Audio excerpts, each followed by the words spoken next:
Bienvenue à Maui les amis. Maui est la deuxième plus grande île de l'archipel d'Hawaï et compte plus de 250 km de côte à explorer. Elle est divisée en deux parties, sa partie ouest, la plus petite des deux, et sa partie est, siège du volcan Haleakala et couvrant plus de 75% du territoire de Maui. Et donc après un petit déjeuner partagé avec un invité de marque, nous partons explorer la côte nord-ouest.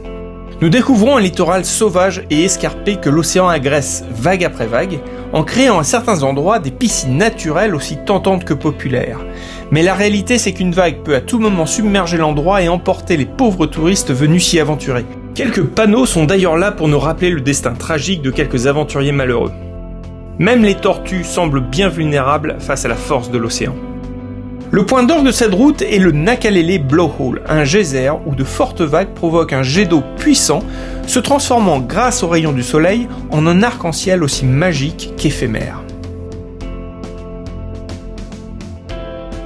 Nous continuerons cette balade pendant quelques centaines de mètres au bord de la falaise à la recherche d'un rocher en forme de cœur que nous ne trouverons jamais. Mais que cette côte est belle! Un peu plus loin sur la route, nous passons sur la côte sud-ouest, beaucoup plus protégée et bien plus accueillante. Nous en profiterons donc pour faire une petite session snorkeling, pendant laquelle une tortue aura la gentillesse de pointer le bout de sa carapace. Notre journée se terminera à Lahaina, ancienne capitale du royaume d'Hawaï et habituellement très vivante grâce à son port, ses restaurants et ses boutiques souvenirs. Mais coronavirus oblige, nous découvrons cette ville de nuit et quasi déserte. Le lendemain, un gros morceau nous attend. Nous mettons cap vers le centre de la partie est de l'île pour visiter Haleakala, un volcan endormi depuis sa dernière éruption au XVIIe siècle.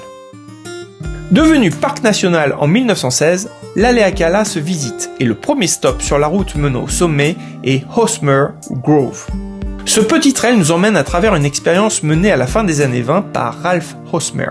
L'idée étant d'importer plusieurs espèces d'arbres du monde entier et de créer une zone de test pour voir lesquelles pourraient résister et être exploitées sur l'île. La plupart des espèces ne s'adapteront pas au climat, et celles qui survivront deviendront rapidement invasives et problématiques pour l'écosystème local. Donc, en langage scientifique, cette expérimentation s'avérera être un bon gros fiasco. Nous reprenons donc l'ascension du volcan et nous nous arrêterons sur deux points de vue offrant une perspective différente sur le cratère. Le premier stop sera l'Elewi Overlook. Le second, Kalahaku Overlook.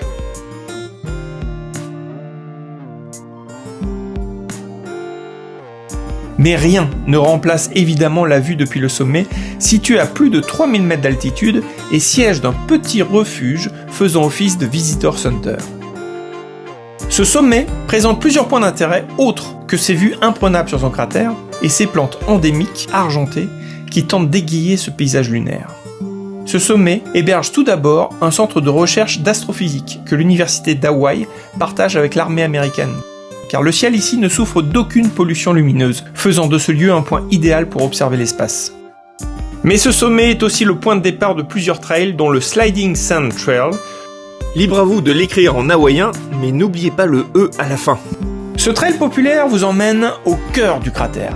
Mais il est aussi très difficile, car sans compter la distance à parcourir à une altitude élevée, le dénivelé est particulièrement éprouvant pour les organismes. De plus, le vent aujourd'hui souffle très très fort, et c'est donc avec tristesse que nous renonçons à faire cette hike. Nous ne nous arrêterons qu'à son premier point de vue. Nous redescendrons donc nous installer à Kihei, situé dans la partie est de l'île, pour retrouver le soleil, la chaleur et les plages de sable fin.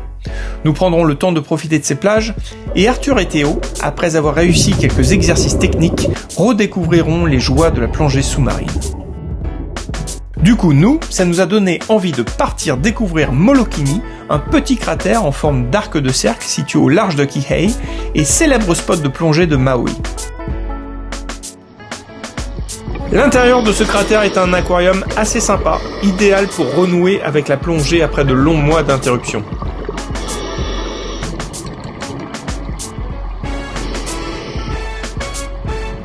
La deuxième plongée sera plus sportive et se fera en dérive sur la paroi extérieure de l'île. Nous longerons en tombant de plusieurs centaines de mètres dans l'espoir de croiser quelques pélagiques. Mais à part un bébé requin pointe blanche que nous observerons furtivement lors de notre mise à l'eau, la plongée ressemblera étrangement à la précédente.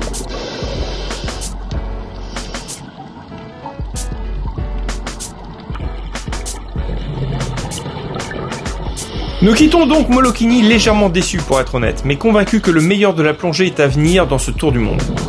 De retour à Kihei, nous décidons de parcourir les quelques miles d'une route en cul-de-sac et ponctuée de plages toutes plus belles les unes que les autres, comme cette plage très populaire pour les photos de mariage.